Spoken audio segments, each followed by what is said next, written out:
Hello, my dear students. Now, today I am going to discuss the chapter which is motion in a straight line, and this is the part number 3rd. And in this part, I am going to discuss the concept of acceleration. आज हम लोग acceleration topic को discuss करने वाले हैं और इस acceleration topic के थ्रू जो है हम अपने कुछ डाउट्स क्लियर करेंगे और डाउट्स को क्लियर करने के बाद हम जो है उसको अंडरस्टैंड करेंगे कि एक्सेलरेशन एक्चुअली होता क्या है। थोड़ा बहुत उसका मैथमेटिकल फार्मूला भी डिस्कस करेंगे। क्लियर? अब बात करते हैं एक्सेलरेशन होता क्या है। आपने ये पढ़ा होगा कि कभी भी कोई भी ऑब्जेक्ट, ठीक है, जब वो स्टार्टिंग टाइम में उसकी वेलोसिटी 0 होती है तो क्या करता है। मान लीजिए कि ये कार है, ठीक है, अब इसकी वेलोसिटी कितनी है, ये इसकी वेलोसिटी इनिशियल वेलोसिटी यहाँ पे ये इसकी इनिशियल वेलोसिटी u0 है। अब ये कुछ देर के बाद क्या होगा कि अपनी वेलोसिटी को इंक्रीज करेगा, ठीक है, इंक्रीज करेगा और उस इंक्रीमेंट में क्या होगा, टाइम आपका स्पेंड होगा। तो मान लीजिए कि इसकी स्पीड 0 थी और इसने u इक्वल टू क्या कर लिया, 60 कर लिया, किलोमीटर पर आर कर लिया, ठीक है। अब ये देखो कि u इक्वल टू 0 से u इक्वल टू 60 किलोमीटर पर आर एक बैक तो हो नहीं जाएगा, है ना। कहने का सेंस ये है कि इसकी वेलोसिटी पहले 0 से मान लो 5 हो रही है, फिर 10 हो रही है, फिर 15, फिर 20, ऐसे मिला के आपकी 60 हो जाएगी और लगातार टाइम भी चेंज हो रहा है ना। तो हम ये कह सकते हैं, बात मेरी ध्यान से सुनिएगा, ए particle may not always move with constant velocity through out it's motion. Clear? यहां मैं लिख दे रहा हूं, ए particle may not always move with constant velocity throughout the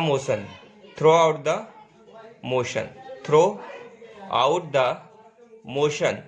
तो ये क्या होगा कि यहाँ पे कोई भी पार्टिकल अपना वेलोसिटी लगातार जो है कांस्टेंट नहीं रख सकता है। For instant it is starting from rest. मान लेते हैं कि किसी इंस्टेंट पे वो स्टार्ट कर रहा है रेस्ट से। It's normally increases the velocity until it reaches a maximum velocity। Clear? And then moves at this velocity। मतलब है पहले तो वो इंक्रीज करेगा मैक्सिमम तक, फिर उसके बाद वो उस वेलोसिटी से मूव करेगा। तो हम इस तरह से डिफाइन कर सकते हैं कि जो पार्टिकल का वेलोसिटी चेंज है वो टाइम के रिस्पेक्ट में हो रहा है, ठीक है, और इसी वेलोसिटी चेंज को टाइम के रिस्पेक्ट में क्या बोलते हैं, एक्सेलरेशन बोलते हैं। तो हम लिख दे रहे हैं, rate of change of velocity, rate of change of velocity with respect to time is called acceleration, clear? अब बात करिए, acceleration of a particle can be defined as the rate of change of velocity vector with time। ये भी आप बोल सकते हो, है ना। Acceleration of a particle can be defined as the rate of change of the velocity vector with time। The velocity vector may change either in magnitude or in direction or in both। या तो वो magnitude में change होगा या तो वो direction में change होगा। मतलब है कुल मिला के जो वेलोसिटी वेक्टर है भाई, वेलोसिटी वेक्टर, ठीक है, वेलोसिटी वेक्टर किस में चेंज होगा, मैग्नीट्यूड में, और किस में चेंज होगा, वेलोसिटी वेक्टर डायरेक्शन में चेंज होगा। अगर वो चेंज हो रहा है मैग्नीट्यूड में, डायरेक्शन में, तो क्या होगा कि हम ये कह सकते हैं कि जो एक्सीलरेशन है वो हमारा क्या है, उसमें वेलोसिटी वेक्टर का रोल है, ठीक है, और वो मैग्नीट्यूड में भी चेंज हो रहा है और डायरेक्शन में भी चेंज हो रहा है। या हम कह सकते हैं कि दोनों में चेंज होगा, both the changes will occur, magnitude as well as direction. Further हम इस बात को डिस्कस करते हैं कि suppose at a time t1 the particle is at a point A. मान लेते हैं कि किसी पर्टिकुलर टाइम t1 पे जो हमारा पार्टिकल था वो a पे है। किस पोजीशन पे है, a पोजीशन पे है। जब हमारा पार्टिकल, ठीक है, b पोजीशन पे है तो उसका टाइम क्या है, t2 है, ठीक है, इसका टाइम कितना है, t2 है, पार्टिकल की पोजीशन ए लोकेशन पे t1 एंड बी लोकेशन पे t2 है। तो इस तरह से क्या होगा, हम यहाँ पे एक टर्म एवरेज एक्सीलरेशन को डिफाइन कर सकते हैं, एवरेज एक्सीलरेशन। तो एवरेज एक्सीलरेशन क्या होता है, एवरेज एक्सीलरेशन होता है net change in velocity divided by net change in time. Net change in velocity, उसके बाद हम ये कह सकते हैं divided by time interval. Time interval का मतलब क्या, टाइम का डिफरेंस, मतलब है कितना टाइम चेंज हुआ। तो इस तरह से यहाँ पे एवरेज एक्सीलरेशन को डिफाइन किया जा सकता है। ठीक है, अब मान लेते हैं जब टाइम t1 था तो जो हमारा वेलोसिटी था एक्चुअली वो हमारा v1 था, और यहाँ पहुँचते पहुँचते वेलोसिटी v2 हो गया। तो यहाँ पे हम ये कह सकते हैं जो हमारा एवरेज एक्सीलरेशन होगा वो हमारा कितना होगा, v2 minus b1 divided by t2 minus t1। इतनी बात समझ में आई। तो यहाँ पे हम इसको लिख सकते हैं delta v over delta t। तो एवरेज एक्सीलरेशन जो होता है, जो होगा हमारा, वो कितना होगा, change in velocity divided by change in time होगा। फिर इसके बाद क्या है भाई, इसकी यूनिट क्या होगी, इसकी यूनिट होगी मीटर पर सेकंड स्क्वायर। ठीक है, मीटर पर सेकंड स्क्वायर होगी। तो unit of acceleration is meter per second square and it is a type of which quantity, it is a type of vector quantity. Clear, it is a type of vector quantity. तो इसकी unit क्या होती है, metre per second square, और ये एक कैसी quantity है, वेक्टर क्वांटिटी है। इसके बाद हम लोग ये बात करते हैं कि जो एवरेज एक्सीलरेशन होता है वो किस पे बेस्ड होता है, based on the initial and final position of the particle. मतलब है पार्टिकल के इनिशियल और फाइनल पोजीशन पे डिपेंड करता है हमारा क्या, average acceleration. Hence, it does not say anything about the acceleration of the particle at intermediate points। मतलब है कुल मिला के अगर हम A to B की बात करें तो इसके intermediate points पे क्या होगा, हम किसी particular acceleration की बात नहीं कर पाएंगे। Why? Because we are talking about average acceleration. So that's why we should keep it that mind that average acceleration is based on the initial and final position of the particles. Hence, it does not say anything about the acceleration of the particle at intermediate points. Further, if we explain it, if the average acceleration measured between any 2 points along the path remains the same in magnitude and direction, then the particle is said to be move with constant acceleration। कहने का sense ये है कि अगर यहाँ से लेकर यहाँ तक एक्सीलरेशन क्या है, अगर सेम है तो उस पार्टिकल का जो एक्सीलरेशन होगा वो कैसा होगा, कांस्टेंट होगा। बात समझ में आ रही है। इट मीन्स एक टर्म यहाँ पे आप क्या कर सकते हो, डिफाइन कर सकते हो, कौन सा टर्म, कांस्टेंट एक्सीलरेशन। तो कांस्टेंट एक्सीलरेशन क्या होता है, कांस्टेंट एक्सीलरेशन वो एक्सीलरेशन होता है जिसमें पार्टिकल ए से बी पे अगर जाएगा तो उसका इस लोकेशन पे भी एक्सीलरेशन क्या होगा, अगर 5 मीटर पर सेकंड स्क्वायर है तो ए पे भी, मतलब है इस लोकेशन को अगर हमने माना, मान लो एक्स मान लेते हैं, वाई मान लेते हैं, जेड मान लेते हैं। अगर एक्स पे उसका 5 है तो वाई पे भी 5 होगा, जेड पे भी 5 होगा। तो इस केस में एक्सीलरेशन हमारा कैसा होगा, कांस्टेंट होगा।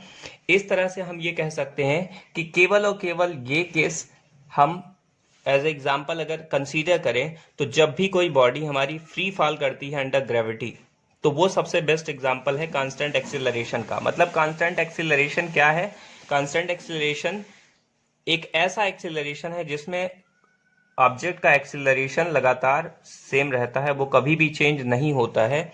तो इसमें जो वैल्यू होगी फ्रीली फॉलिंग अंडर ग्रेविटी में, कांस्टेंट एक्सीलरेशन की वैल्यू कितनी होती है आपको भी पता है, 9.8 मीटर पर सेकंड स्क्वायर होती है। मतलब जब भी कोई बॉडी फ्री फॉल करेगी तो उसका एक्सीलरेशन लगातार इतना ही होगा। बात समझ में आई। तो कांस्टेंट एक्सीलरेशन की मीनिंग समझ में आई क्या होगी।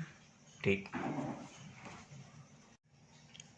अब हम बात करते हैं इंस्टेंटेनियस एक्सीलरेशन की। कौन से एक्सीलरेशन की, इंस्टेंटेनियस एक्सीलरेशन।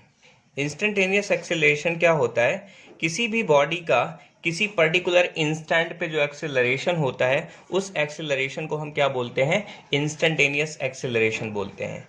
तो यहाँ पे मैं लिख रहा हूँ the acceleration of the body at any instant is called instantaneous acceleration. अब इंस्टेंटेनियस एक्सेलरेशन की नीड क्यों हमें हुई? क्योंकि अगर मान लीजिए कि हमको A to B वाला अगर लोकेशन मैं यहाँ पे बनाऊं, अगर मुझे इस in between this 2 points we want to know the acceleration कि कितना एक्सेलरेशन है, तो हमको क्या करना पड़ेगा? इंस्टेंटेनियस एक्सेलरेशन फाइंड करना पड़ेगा। और इस केस में अगर इस लोकेशन को x और y माना जाए तो इनमें जो टाइम का डिफरेंस होगा, इन दोनों के बीच में टाइम का डिफरेंस वो लगभग जीरो की तरफ अप्रोच करेगा। किसकी तरफ? जीरो की तरफ, because delta t tend to zero.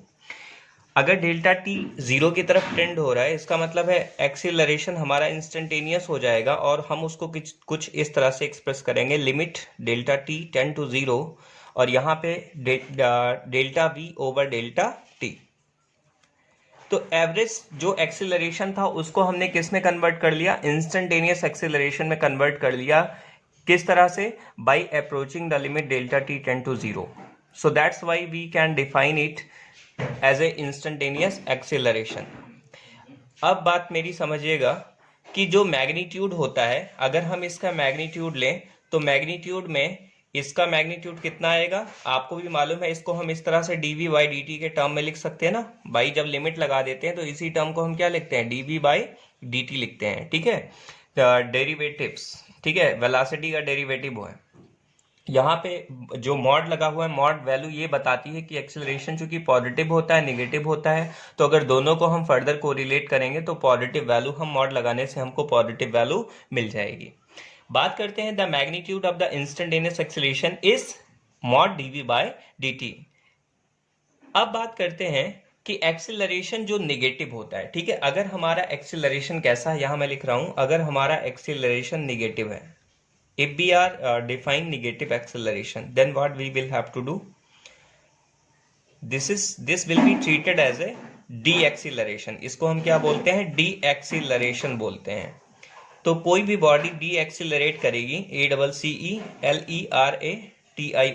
Acceleration. तो यहाँ पे डी एक्सीलरेशन है, इसका मतलब कि हमारी बॉडी, अगर हम ब्रेक अप्लाई कर रहे हैं, ठीक है, when we applied the brake on ever मतलब साइकिल, बाइसाइकिल या मोटरसाइकिल या हमारा कार, तो वहां क्या होगा? डी एक्सीलरेशन होगा।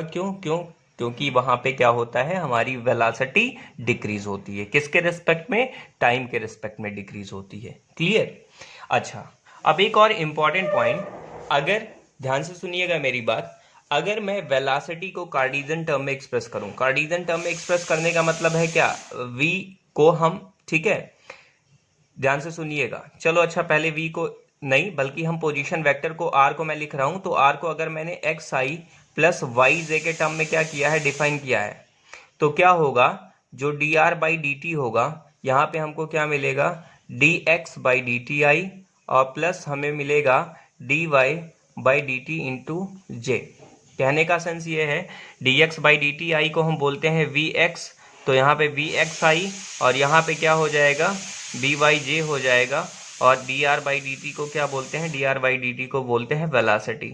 तो वेलोसिटी को हमने क्या किया? दो कंपोनेंट फॉर्म में एक्सप्रेस कर दिया, vxi प्लस by के टर्म में एक्सप्रेस कर दिया। इस तरह से हम क्या कर सकते हैं? एक्सीलरेशन को भी एक्सप्रेस कर सकते हैं कंपोनेंट टर्म में। यहाँ पे मैं लिख सकता हूँ axi plus ayj। This is our expression, या this is the expression of velocity and acceleration in terms of their cartesian component. तो किसी भी कार्टेशियन कंपोनेंट के टर्म में अगर हम वेलोसिटी और एक्सीलरेशन को एक्सप्रेस करना चाह रहे हैं, then we will have to do this thing. Clear? तो आई थिंक कि आपको इसकी पूरी मीनिंग क्लियर हो गई होगी कि एक्सीलरेशन हमारा क्या होता है, और जो एक्सीलरेशन से रिलेटेड न्यूमेरिकल्स हैं या वेलोसिटी, एक्सीलरेशन, डिस्प्लेसमेंट, इस टॉपिक से रिलेटेड कुछ और भी पैरामीटर्स हैं या फैक्ट्स हैं, उसको मैं नेक्स्ट वीडियो में डिस्कस करूंगा। Thank you students.